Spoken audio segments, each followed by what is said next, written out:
So yeah, we're going to talk about robot abilities and how they translate into pathing and zones. And then just a reminder again, pathing and zones are ways that we visualize patterns on the field.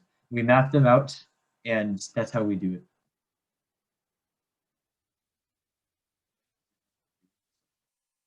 Here we go. So we're talking about robot archetypes. Like you guys are probably wondering, like, what even is that? So a robot archetype is a trait that like a bunch of different robots have, and it's based off of the abilities a robot has and the capabilities of it. Like this robot can do this task but can't do this task. It doesn't have the ability to do that task. You could place that into an archetype, and teams make different design decisions that place them into these different groups. So I'm actually going to give an example of that in the next slide, if it'll go. Okay, so we have a lot of different pictures of robots here. Can you type in the chat, what are key differences between robots on this side of the line and robots on this side of the line? So just, yeah, slap it in the chat.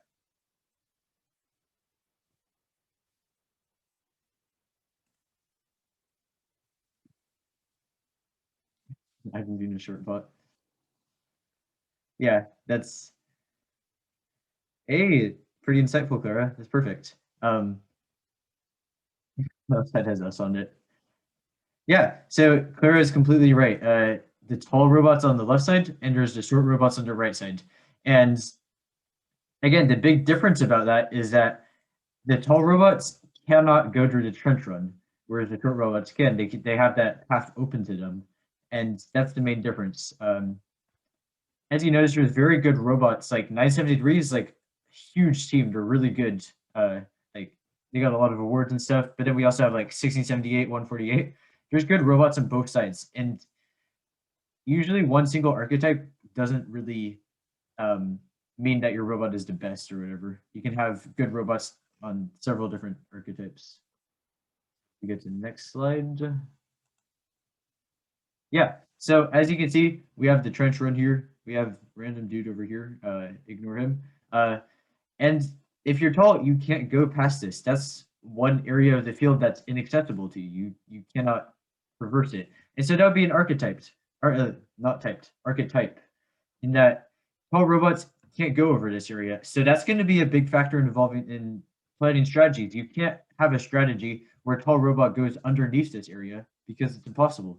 So that's one of the ways that archetypes would change up strategies. So yeah, here's an example strategy of what we have here. As you can see, we're utilizing both pathing and zones here. 1678 picks up the balls over here, and actually wait, let's do like the. Is there a way to do like nope? Winter. Yeah, they pick up the balls over here. They go like zoof. They can go under this trench run and shoot them over here. Whereas 973, they pick up the balls over here. They kind of go like aroundish and shoot them around this area, and they can also pick up balls over here. And so, yeah, you can't have 973 go over in this area. It's impossible. It's not going to be good. Okay, here's another example of an archetype. As you can see, it's a pretty similar. You can probably already tell what the difference is, so I'm not going to bother having you type it into chat. It's pretty straightforward. In this case, 254, 1619, these are both pretty solid robots, but 1902 and 7179 were also pretty high performing robots in the 2018 season, believe it or not. A lot of teams did tall robots so that you could control the switch. Why do I not have an image of the switch in here? Here, you know what? Let's go and here we go. That's the switch. If you don't know what it is, it's like this toll thing that was worth a lot of points. But the thing about a toll switch is that it's harder to do, and teams with lower resources chose not to do it. And sometimes they would have some really, really potent bots or low bots, and they would focus on wait, shoot, that's called the skill. I did it, dum dum. This is the skill. I think I'm gonna cut that part out of the recording. You didn't see anything. That's the skill. The tall thing is the skill, and the short things are the switches. Yeah. So you have skill, switch, switch. Okay. Yeah, no, we're deleting that part. So these guys, like 254 and 1619, they were able to go up to the scale and do those, and the scales were more points versus the switch. So yeah, that's another example of an archetype. I did put an image in the slides, bruh. Yeah, so as you can see, we have the skill and we have the switches. I didn't path out specific ones for this one because I was running out of time, but you can kind of imagine that you can't have a short robot go and place cubes up here. It's just not going to work. So I'm going to show you guys what it's like to involve archetypes in strategy decisions. And they're good for planning offensive strategies, but not that type of offensive. It's more about like not defensive. So the robots that are scoring would be offensive. And so yeah, I'm gonna walk through my steps in planning a strategy, and we're only going to use robot archetypes this time, and maybe a little bit of space. So this is practice one. So when we're planning an offensive strategy, you're seeing like robot X, and you're like, what is that, right? Technically, robot X, because every alliance has 3 robots. Oftentimes, one robot is going to play defense. Sometimes you do have 3 robots playing offense, but it's hard.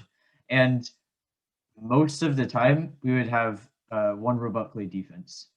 Now, I will talk through triple offense strategies. It's pretty hard to do sometimes, but sometimes it is very viable. In this case, we're going to ignore robot X and pretend it doesn't even exist for simplicity's sake. And we're going to have 2 offensive robots. We're going to have 2813 and 254. And as you can see, 2813 is a tall robot and 254 is a short robot. And that robot's beautiful. So is this one too. And robot X plays defense, which we'll actually cover next meeting, which is kind of why I'm focusing on offensive this meeting, so that we can focus on defensive the next meeting. And that can be really fun. We're going to talk about like types of defense and stuff. So make sure to tune in next Sunday. It's going to be pretty exciting. And here's an example of path that I did. So my logic is this, let's use the pointer. This area right here is a protected zone. If a robot's fully in it, it's basically almost immune to defense. If you defense that robot, you're going to get points. So it's a pretty viable place to shoot from. And so 254, I would assume they have the ability to shoot from here, considering they're like one of the best teams in the world. They should be able to shoot from here. Our robot definitely could. So we could have 254 gather up the balls from here and move over here. And then we have 2813. Now 2813 can't go down here because 254 is here and it's a trench run. So we would have 2813, go around this way, and maybe they shoot balls at the initiation line. And so the effectiveness of the strategy is that the only real interference between 2813's path and 254's path is right around here. And 2813 could also go grab these balls over here, as well as these balls over here, if they're not taken by opposing alliance. So this would be an effective strategy because there's not too much interference. There's not as much you can really do, especially considering this is basically the only source of balls, unless these guys decide to let you steal their balls or whatever, or there's balls on the field. Otherwise, this is the best place to get the power cells. So we would assume that the general pattern, remember that, general pattern would be to go over here. So yeah, that's an example. And we're going to do another example because sometimes you don't get as clean of an alliance. Let's say we have 2813 and we have 973. So yeah, we have the same deal with robot X, so ignore that. And you'll notice 973 is also a tall robot. So now we have 2 tall robots in the field, which means we don't have something as simple as this because this path is like pretty easy to do. It's pretty simple. And this path, like these don't really interfere that much. But when you have 2 tall robots, now you have 2 tall robots having to go through this space right here to do their cycles. So again, here are archetypes. We have tall robot, tall robot. Yeah, like how do we do that? Well, here's one of the answers. There's a lot of different answers that you can do. But this was my idea. We could have 973 go from this way and try to tend towards like this area of the rendezvous points. That's this square thing right here. and they go all the way over here and they shoot their balls over here. In 2813, what they do is you can't go through the trench run, but you can go through the rendezvous point and then into the trench run. So what 2813 does, what 2813 can do is they go over here and they shoot from here. Now, there's a lot of different options that you could do here. You could have 973 and 2813 switch places because they're both tall robots. They both have the same capability because no one's interacting with the trench run. You could have 973 like go from the initiation line. So there's a lot of different strategies that you can use. And you'll notice here that, again, there's not too much interference. There is more over here. And it's definitely possible for interference to happen. But it's probably one of the best things that you're going to get, considering that you have two tall robots.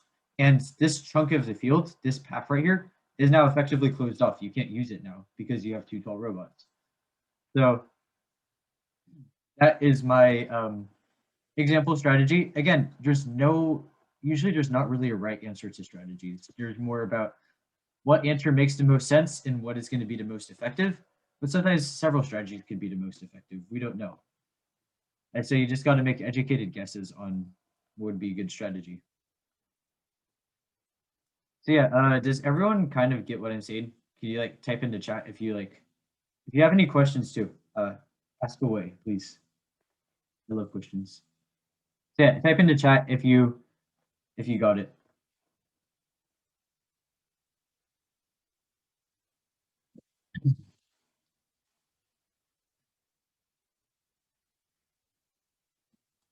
You're welcome. Yeah, it's not too hard of a concept, honestly, but it is something that needs to be considered. Also, I did not make a slide for this, but let's go back to the archetypes. Water. Oh well. So, my bad. I'm out of water. That sucks. Got like 2 drops here. If you're wondering how you're able to spot these archetypes, oftentimes pit scouting is going to be your best bet. We're gonna go back to pit scouting because match scouting. A lot of the time, match scouting you're looking at their actual progress and or maybe what actions they do. What about their driver skill, stuff like that. Usually you don't need to note down robot archetypes in match scouting because it's fairly obvious. You just have to look at the bot to see that it's tall or short. But sometimes you can go to the pit scouting and just like look at a robot in the pit and you can just see, hey, that robot is a tall robot. So yeah, or maybe if you're planning out a strategy with your alliance partners are going to tell you that we can't go under the trench run, stuff like that. So if you're wondering, what if the robot transforms? Well,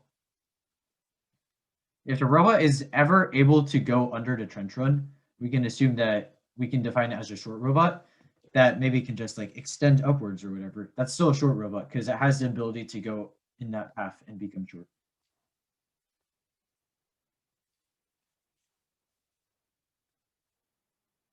Looks tall and just shrinks magically.